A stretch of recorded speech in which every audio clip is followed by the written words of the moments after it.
On this episode of Locked On Grizzlies, finally, it's over. We can celebrate. Our long regional nightmare has come to its conclusion. The Grizzlies' regular season is complete. Breakdown day is today. We will talk about the final weekend of the season.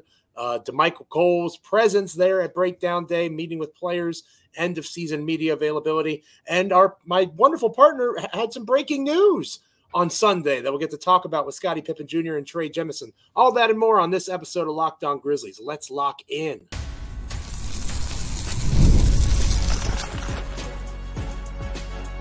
You are Locked On Grizzlies, your daily Memphis Grizzlies podcast, part of the Locked On Podcast Network, your team every day. New intro. I love the new intro. New intro. It is a new day here on Locked On Grizzlies. I haven't been this happy that a season is over in 5 or 6 years since the last time the Grizzlies were bad. It is great to be here, not having to watch Grizzlies basketball anymore, as messed up as that is. Hopefully you're still going to be checking out Locked On Grizzlies, myself, and for the first time in a long time, Damichael Cole coming at you. The dynamic duo rides again. And it's a wonderful day to get back at it together because, again, our regional nightmare is over. The Memphis Grizzlies season that feels like it was 3 years long has reached its very timely conclusion. Today's episode is brought to you by Monopoly Go. I admit it, I'm a bit competitive. I'm also a big fan of Monopoly Go. It's the mobile hit twist on classic Monopoly. Join your friends and download Monopoly Go, now free on the App Store or Google Play. We are free and available wherever you get podcasts. We continue to grow and develop and expand our new intro. We're getting some new graphics in the next couple of weeks and months. Very excited about the continued development of our relationship with the Locked On Podcast Network, your team each and every day. YouTube, Amazon, Spotify, Apple, basically anywhere you get podcasts, you can get Locked On Grizzlies and check us out. As I've told you guys a couple of times in the last week, Damichael and I are going to take a day or two off here soon, but not anytime soon, as Breakdown Day, as Damichael calls it, end of season media. We have lots of things to unpack before we take a day or two to recoup here on Locked On Grizzlies. And speaking of Damichael, the great Damichael Cole, we are back together, partner. Wonderful to see you again, and it's wonderful to see you all dressed up and dapper. Friendly reminder for our audience, if you're on YouTube, you see he's got a wonderful suit on. Damichael is the beat writer for the Commercial Appeal there in Memphis, Tennessee, covering the Memphis Grizzlies, award-winning beat writer. And we'll talk about the news that you broke on Sunday later on in the show, and we'll preview the event that you'll probably be wearing another suit for going into Breakdown Day. But first, you had to wear a suit a couple of times over the weekend to watch this Memphis Grizzlies team, or what we call the Memphis Grizzlies at this point. 13 members of the roster were out due to injury both Friday and Sunday. It essentially turned into Gigi Jackson show, which isn't necessarily a bad thing because obviously Gigi is important. But okay, you're going to try to stick up for somebody else. Hey, throw a little respect on Jake LaRavia's name now. I guess. Yeah, that's you were giving him John Conchar vibes for a little bit, but he's hooping right now. 29 in that last game. He didn't start off well. He played. Friendly reminder that Kenny Lofton Jr. scored how many on the Oklahoma City Thunder around this time 42 points. 42 points. And what's Kenny Lofton Jr. doing? He's doing the exact same thing for the Utah Jazz in meaningless basketball games. So I am curious as to your take, and I'm putting you on the spot a little bit here. Obviously, you've watched the Grizzlies all season long, as I have, but you have a front row seat there literally covering the Grizzlies. When you see what LaRavia has done and what LaRavia did this past weekend, you mentioned the great performance there in the final game. Gigi Jackson putting up 44 points, getting his 40 burger on. Which one of those two aligns most with what you realistically, or we realistically, can expect from them going into next season? Because we've talked about Gigi a lot. I've planted my flag as him as the bucket getter, sixth man type going into next season. Jake LaRavia, as you've alluded to, the last 18 or so games, it's not just a small sample size anymore. He's really done a lot of good things over this last quarter of the season. Now, it was in meaningless games, especially towards the last 5 to 10. But what do you see from those two in terms of, okay, they both look good over the weekend. Those were literally the only two to really write home about, with maybe an honorable mention to Scotty Pippen Jr., who I know we'll talk more about later on. what are your takeaways from those two guys performing at that level? Is it another Kenny Lofton Jr. kind of situation, or are we actually catching some fire with these dudes, maybe Gigi in particular?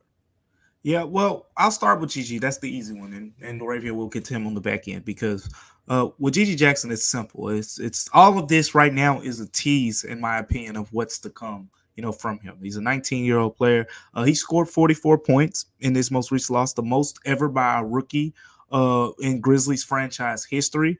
And I think the second most, by someone his age. LeBron James is the only player to score more or to reach 44 points at the same age as Gigi Jackson in being younger.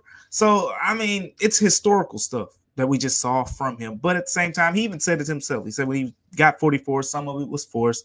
If you watched the game, you saw when he got to about 35, you got the itch. He knew, I got to get 40. Even when he got up to 44, he chunked up a three-pointer. It was so funny because I asked him after the game, I said, you were trying to get 50, weren't you? He said, most definitely. So Gigi's not going to, at this point of the season, like what else is there to play for, right? But I think all this is a tease of what's to come. A lot of people are going to talk about his usage, how it's going to go down and how it'll impact his game. And I'll just say, well, go watch him in February. He played well then. I mean, and yes, he's progressing as a player. And what we saw in March, late March, is a guy who played a little bit more with the ball in his hands and whatnot. That's probably what we're going to see a little bit of as his career continues to progress. But I think Gigi Jackson has kind of solidified himself as someone who's going to be in the rotation. Defensively, the Grizzlies threw everything. Got to be at the guard Jamal Murray in this game. We've seen him guard LeBron James, Anthony Davis, all the best scorers, all the best perimeter guys on opposing teams. Taylor Jenkins has purposely gave Gigi Jackson those matchups over the last 3 weeks, and with the challenge of bringing the best out of him on that end. And it looks like he's taking on that challenge. He wants that challenge. So that's a good thing. Now getting to Jake LaRavia. Let's get to him a little bit because it's a little bit different. Talking to Jake yesterday, man, the dude is so confident. And I know that I've been one of the people to say that, like, Jake LaRavia's confidence looks like it's like turned the corner. Like this is the most confidence he looked as a player. And when I was talking to him, the sense that I got is, nah, that's actually not the case. I've always been confident. People are just seeing the results. And I think I asked him whether basically saying that, do you feel like people kind of gave up on you in a way? Not necessarily gave up on him, but you can tell that he's heard the noise on the outside. Remember when he and David Roddy were the first round picks who were quote unquote underperforming and things like that? You can tell he heard it a little bit. And he feels like as of these past few weeks, he's proven a little bit to the outsiders or to the naysayers what he's known about himself all this time. And he kept reminding us, remember, he came in as a rookie. He played well. I think it was against the Kings, fourth or fifth game of the season. He led all rookies in three-point shooting at that time, and then he got really sick. And then after that, I mean, his rookie season went downhill. Then he had the injuries this year. So he feels like this is finally himself getting an opportunity. So with all that being said, I think there is some of what we saw from him is what he will be as well. But I want to see, like with Jake LaRavia, it's a little bit different. When I watch him play, I think score. Some people think they want him to be a 3-and-D guy, catch and shoot, play defense and those type of things. I'm watching him do these step back shots confidently, and it's repeated. It's repeated moves. So it's not something that he's just doing in the moment in his 5 seconds on the shot clock. He's trying to get a shot off. Like these are his go-to moves, and he's comfortable taking those shots. So I want to see him continue to grow into that role. And that seems what he's more comfortable doing. But I want to see him when he's playing alongside of Ja, Dez, and those guys. You're not going to be able to dribble as much. So he's going to have to improve in those catch and shoot situations and things like that. But I think both players, Joe, you can leave these last couple of weeks saying, man, it's, the forward position at the beginning of the season to now looks much more improved, and it's all internally. Especially considering that you have no idea what the center position is going to look like, right? And that's hopefully, we'll talk more about it later on in the show. One of the things that I look forward to hearing, and you probably won't hear much about it, but hopefully, media folks like you will try to get their what do they see Jaren Jackson Jr. as moving forward, right? If they see Jaren as a 5, then what are we talking about? Like, they're probably not going to draft Donovan Clingan 7 or 8 overall. They're probably going to go with best player available. They'll take another wing. Maybe they make a trade around that pick, whatever the case might be. The point is, you are much more set at the 3-4 position, especially the 4, as you alluded to. But even the 3, I think Gigi can still play the 3 for now. You can't defend Jamal Murray, and he got cooked at times, but everybody gets cooked by Jamal Murray. Yeah. I think that him showing that ability and still being so young, I'm more confident in Gigi playing the 3 when this team's trying to be good than LaRavia. I think LaRavia is pretty clearly a 4. And you're still going to have Vince Williams and Marcus Smart and right. And Dez even in pinches. So you have Santi Aldama, who I think is coming up close to the last year of his rookie deal, right? He is right now. Yeah. So I think that you're going to have to start thinking about money, and you've got an additional year of LaRavia compared to what you have with Santi. Are they redundant at this point? I think that's an interesting question, and one that I'm sure we'll tackle here on Locked On Grizzlies as we move forward. But coming up next here on Locked On Grizzlies, Damichael, you beat writer, you had a little bit of news on Sunday evening about some summer league stuff. Maybe not the names that people wanted to hear that are near locks for summer league, but a couple that I do think are important, and we'll talk about that coming up next here on Locked On Grizzlies. But first, this episode of Locked On Grizzlies is brought to you by Game Time. Game Time's phenomenal. I don't know if you've ever checked out Game Time, but I've used it before. Trying to find last-minute tickets. My kid wants to go to an event. It's right up at the time to try to get a ticket in my pocket. Game Time's helped me out tremendously. They can help you too as well. They have amazing features that help you find those last-minute tickets, as well as flash deals, zone deals, getting you the lowest price guarantee. They also have event cancellation protection, job loss protection, and they also provide a view from all seats in the venue so you know exactly what you are getting. In addition, you can have all-in pricing. You can toggle that feature on, showing you the total up front with no surprise fees at checkout. It's one of the reasons I love Game Time, and you most certainly should as well. Take the guesswork out of buying tickets with Game Time. Download the Game Time app, create an account, and use the code LOCKEDONNBA for $20 off your first purchase. Terms apply. Again, create an account and redeem the code LOCKEDONNBA for $20 off. Download the Game Time app today. Last-minute tickets, lowest price guaranteed. This episode of Locked On Grizzlies is also brought to you by Monopoly Go. I've been told I'm a competitive person, Damichael. Do you think that's a true statement? Joe, you get riled up a little bit. You're a coach. You're very competitive. There's nothing wrong with that. I like it. I like it. All right. I have a competitive side. We all do. And my competitive side is a big fan of Monopoly Go. I'm sure you've heard of it. It's been downloaded over 150 million times. It's a great twist on Monopoly where you play on not one, but hundreds of Monopoly boards in crazy locations, building up amazing cities that bring you big money. The best part about it, though, is messing with friends like me and Damichael. I can charge them rent on my iconic properties just like Monopoly, but I also rob their vaults of riches, and the leaderboards will show me who the biggest Monopoly tycoon really is. It's not just my competitive side that loves it, though. You can team up with friends and people all over the world in time tournaments to earn huge rewards. Get in the game and join your friends. Download Monopoly Go now, free on the App Store or Google Play. Monopoly Go. It's a good time, I promise. All right, Damichael, you newsbreaker, you beat writer for the Commercial Appeal on the Memphis Grizzlies, award-winning, impressive stuff on Sunday. You were there, you're covering the team, and you got some insights as to some early names for Summer League. Of course, The regular season literally just ended. Maybe folks are just trying to catch their breath, not really quite ready to think about Summer League, but it's going to be here before we know it, partner. Yeah, and this is more big picture to me than most people probably are looking at. In a nutshell, you're talking about the two names that I kind of revealed that we expect to be a part of Summer League at this point, and that's Scotty Pippen Jr. and Trey Jemison. Both of those players are expected to play in Summer League. Both of them told me so. So that is the expectation there. But taking it a step further, and before I get to the step further, there are a couple players who still, are some situations that need to be figured out. Jake LaRavia, for example, the Grizzlies have had conversations with him, but nothing's been decided on that front. I'm sure me and you, Joe, we'll talk in future shows as we lead up closer to that time on the idea of if he is someone who should even play in Summer League as going into his third season. G.G. Jackson, we've seen it, where the Grizzlies tried to make Zaire more of a playmaking wing and things like that. We saw it work out with Desmond Bane and so forth. And it feels like Gigi is kind of that next in line. But the Grizzlies have not, at least to my knowledge at this point, decided on whether he's going to play in Summer League again. And we'll talk to Kleiman for breakdown day, and I'm sure that's going to be one of the questions he's asked, and we'll see. So we'll have more on that end. But regarding Scotty Pippen Jr. and Trey Jemison, both are expected to play. And it sounds simple. Scotty Pippen Jr. and Trey Jemison both played, in last 2-3 months with the Grizzlies, and they're going to be in the Summer League. But Joe, there's a bigger picture here that a lot of people aren't thinking about. And here it is.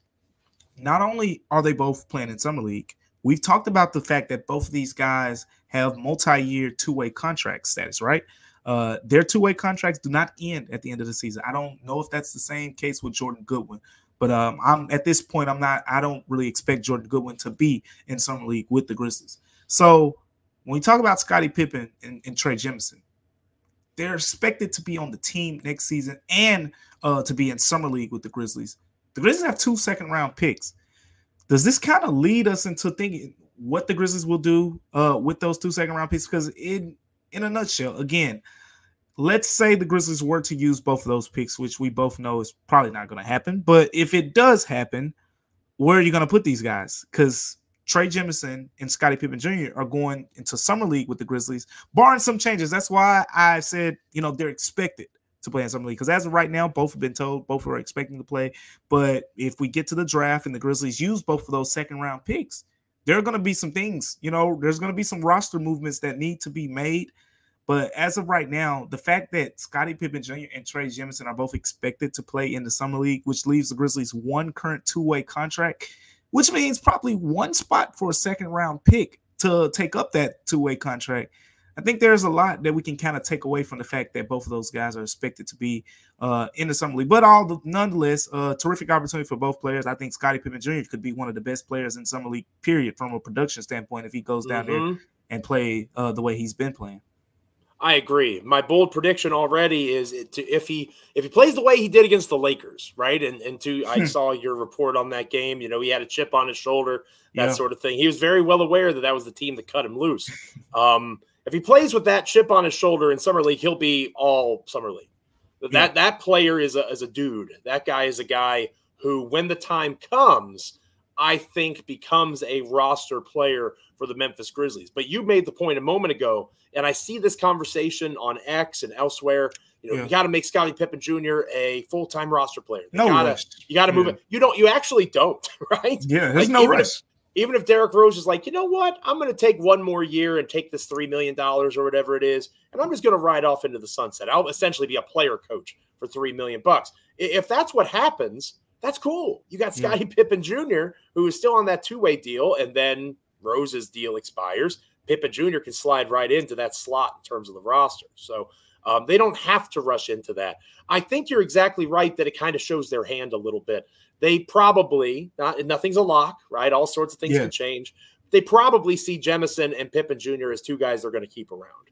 And I think it also shows their hand that, and this has been true of every draft led by Zach Kleiman, they're going to trade in some way, whether it's trade up for something like an end of the first round pick, whether it's trade those second rounders and get out of the draft entirely. Maybe they don't like the second round of this draft and they take those picks and they move them and they get, further draft capital for future seasons down the road, because money's going to continue to be tight. Like you and I have talked about, Damichael. It's not like things are going to get better. The only way they get better is if the salary cap keeps going up because the NBA keeps making more money. But I think going into next season, it's been pretty stable so far.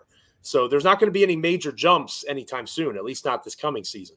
So as money continues to be tight, those second round picks are going to be more and more valuable for teams like Memphis that are in a small market, and yet they still want to keep paying their guys, because we are not talking about Memphis jumping back into title contention next year because of Gigi Jackson. As good as he's looked, he needs Summer League, in my opinion, and we can talk more about that later on down the road. I think it's a miscarriage of basketball justice if he doesn't play Summer League. I'm just being dead honest. People can disagree with me in the comments. That is somebody that if you truly want to see him be a solid rotation player for a championship contending team, he needs to work on that distribution, that passing, exactly what Bane and Zaire have done. He needs to do that.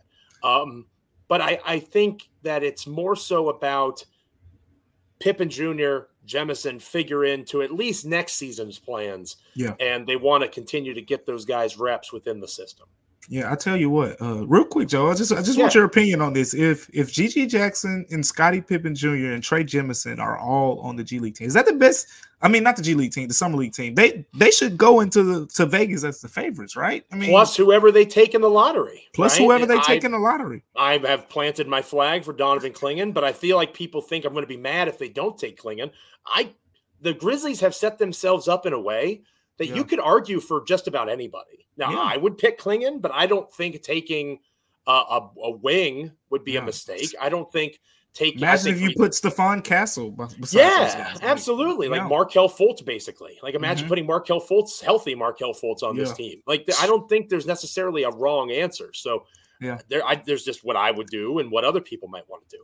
So I think if you take those three dudes plus whoever that lottery pick is, that's a Summer League favorite for sure. And that'll be fun to watch come July and even late June, depending on if they do the Utah Summer League again, when all that fun gets rolling. So shout out to Scotty, shout out to Jemison. They've done enough to stick around in Memphis, at least through the summer and probably into next season.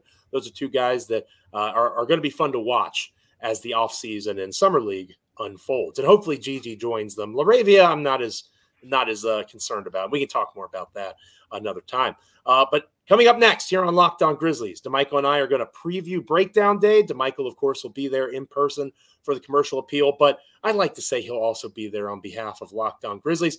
We will talk about what Damichael expects, what I want to hear, all those sorts of things coming up next. But first, the NBA season is ending in terms of the regular season. The playoffs are approaching.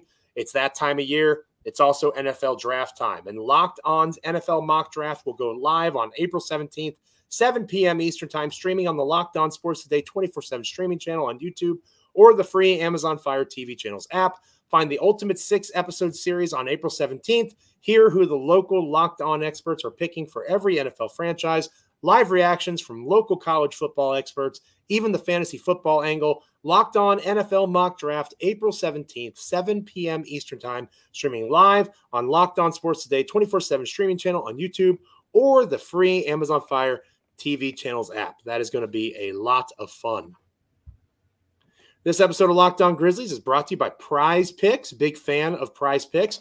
We're into April now. March is over, but the biggest moments in college basketball have already occurred. As we talked about, the NBA playoffs are riding crazy, getting ready to heat up. Be a part of the action over on Prize Picks for the NBA, as well as all the other fun that involves Prize Picks. The playoff action went up to 100 times your money as you and the world's best players take it to a new level during basketball's postseason. You can now win up to 100 times your money on Prize Picks in as little as 4 correct picks, turning $10 into $1,000. Basketball, hockey, all sorts of different entries you can make today on Prize Picks, America's #1 fantasy sports app. Again, download the app today. Use the code LOCKEDONNBA for a first deposit match up to $100. Again, the NBA playoffs are here. Baseball's in full swing. The hockey playoffs are getting ready to get rolling. Download the app today. Use the code LOCKEDONNBA for a first deposit match up to $100. Prize Picks. Pick more, pick less. It's that easy. When we come back here on Locked On Grizzlies, closing out this episode of the show, previewing Breakdown Day. Stick with us. Welcome back to Locked On Grizzlies. I am Joe Mullinax, joined by my co-host, Damichael Cole of the Commercial Appeal there in Memphis, Tennessee. He is the Memphis Grizzlies beat writer for that publication. And before we get into Breakdown Day, partner, I just want to say how wonderful it's been, a full season here with you, covering the Memphis Grizzlies. I wouldn't have wanted to go through a season this terrible with anybody else. It's been great to have you as my partner, and hopefully we can continue it moving forward. I don't plan on going anywhere. It's been a fun ride. You are much more, you're the rising star there in Memphis. Joe, I'm telling you, maybe you'll abandon me. You don't give yourself enough credit. I'm telling you, man. I've been in New Orleans, Atlanta during the season. I didn't travel as much this year for obvious reasons, but New Orleans, Atlanta, even in Memphis a few times. People, when they talk about the show to me, they mention old Joe Mullinax. How's Joe doing? So you got your little fan base out there. I've been doing this for a long enough time that people at least are vaguely familiar with me. I'm a minor piece of the Grizzlies podcasting and blogging puzzle, but I digress. In all seriousness, it's been a lot of fun, And I look forward to, if you don't already have your notifications on for Damichael Cole on X, you most certainly need to do so for Breakdown Day. It's the day where almost all the Memphis Grizzlies players, Coach Taylor Jenkins, Zach Kleiman, before they go to Cancun or whatever their vacation spot is, they meet with the media. Make sure you're following Damichael. Nobody covers it better than Damichael Cole. I'll let you. I'll go first, partner, if that's okay, because I want you to have the final word on this, because you'll actually be in the building, the room where it happens. What I want to hear coming out of this final chance to talk to these guys, you know, at least officially through the team until what, September, October. Yeah. What I want to hear is the plan, and obviously they're not going to give it all away, right? But how they perceive players like a Jaren Jackson Jr., right? Do they see Jaren in the same way that others do in terms of him being a center? Do they think he's most effective in that defensive player of the year area where he can play off as a 4 and be that weak side help defender? Or are they comfortable with him now that he's become more of a two-way threat, right? He's a pretty solid offensive guy in addition to his defensive strength. If you make that argument, he could play the 5. I don't know that he's going to be a defensive player of the year again as a 5. Yeah. But I'm curious, and again, it's going to be hard to get that in these end-of-year interviews. I want any glimpse, any view, any sneak peek into what they see this roster as, because you can make an argument for a major swing of a trade, right? Yeah. Trying to go and get somebody that is viewed as a 4th man, right? Core 4 2.0. You can make an argument for that. You can make an argument, in my opinion, for just running it back and adding an MLE, mid-level exception, big man, drafting the best player available, and you have a lot of versatility in that rotation now, plus with Vince Williams Jr., G.G. Jackson, anything from Kleiman, Taylor Jenkins, Jaren Jackson Jr. himself. You know, what do you see yourself as? And they'll probably give the party line, you know, media-trained answer, but anything that we can find to kind of get a glimpse into what they see as necessary for them to take the step moving forward, because I want to give Anthony Sane credit. He put a poll out there, and this might be a good topic for us to talk about later on in the week, partner. Who has the most pressure going into next season? And the two leading vote getters were John Morant, I think for obvious reasons, and Taylor Jenkins. I voted for Taylor Jenkins because John Morant has $100 million in guaranteed money coming his way, right? Like Taylor Jenkins, that is not the case. And as I've said numerous times, are you contending for a championship or not? If this team is contending for a championship, that means that there has to be some sort of vision for improvement. If you think it's just health and you add a piece here or there, I can hear that argument, but I want to start seeing the beginnings of that argument coming from these guys. I may not get it, but that's my hope for today. What about you? Yeah, 2 H's for me. The first one is hunger. I want to hear the hunger in these guys' voice. Players, I haven't, been talking to Ja as much as of late, but everyone's been telling me like how, he wants to get back. Like he is ready to go on this revenge tour next season. And it's the same thing with Dez. I was talking to G.G. Jackson, and he was saying that he was like, man, Dez was telling me that he's never missed the playoffs in his career. And I have to think about that, Joe. Desmond Bain has not missed the playoffs in his NBA career. No, that's true. This is the first time. And even with Ja, you can twist the wording a little bit, but he's never missed the postseason, technically. Not missing the postseason is true. Exactly. His rookie year in the bubble, they were in that inaugural play. They were in the play-in, but he hasn't made the playoffs every year, but he's made the postseason every single year of his career. So, and the same goes for Taylor Jenkins. So this is like the earliest exit. This is the first time we've covered the Grizzlies or watched the Grizzlies in this era where 2-3 months before the season, or even a week before the season, and we had nothing to talk about regarding the playoffs. So I want to see that hunger from these guys. I want to see how this motivated Ja Morant, Desmond Bain, and Marcus Smart. Marcus Smart has never missed the playoffs in his career. Nine seasons before this, he never missed the postseason. So a lot of guys who've never felt this before, and the injuries, they know why they felt it, but I just want to hear the hunger from those guys. And the other H for me in this is health. There are some things that could be possibly lingering, not from a medical standpoint, but more so from trends of what we've seen in the past. And that's how I kind of want to address that. Like, for example, Ja Morant, like, he's been healthy, yes, for the most part the last couple of years, but he's missed a lot of games as well. We haven't seen Ja Morant have a season where he's playing 70, 75 games. I mean, I just looked at the Nuggets starting five. 4 of their starters have played over 72 games this past season. It's funny. It's almost like you have to have your best players play in order to win. Breaking news on Locked On Grizzlies. Galaxy brain moment, partner. and people don't understand that for some reason. But yeah, I was looking at the Nuggets starting lineup. The Nuggets had 4 guys play more games than any player in the starting lineup than Jaren Jackson Jr., and he led the Grizzlies with 66 games played. They had 7 players total on the team play more than 66 games. Basically, Jaren Jackson Jr. led the Grizzlies in games played. He would have been 8th on the Denver Nuggets roster. So with all that being said, Desmond Bane, for example, you remember that Golden State Warriors series? What was bothering him in that series? You remember? It was his back. I thought it was his back. And it's he's been the injury notes. He was very stiff and whatnot. And now he has a back injury, which he's going to be nursing. It's nothing super long term, just a couple weeks here. And I think it's a different type of injury, even though we never got a real designation on what that injury was, where he was battling in the Golden State series a couple years back. But I remember talking to Desmond Bane after that Golden State series. He told me how, it was actually after that offseason, going into last season, he was telling me that, yeah, he did a lot to kind of emphasize, keeping his back healthy and things like that. And now towards the end of this season, he had a back problem. So if the Grizzlies were going to the playoffs right now, Desmond Bane would be having back problems, hypothetically. But so I want to see, how is he going to work on that?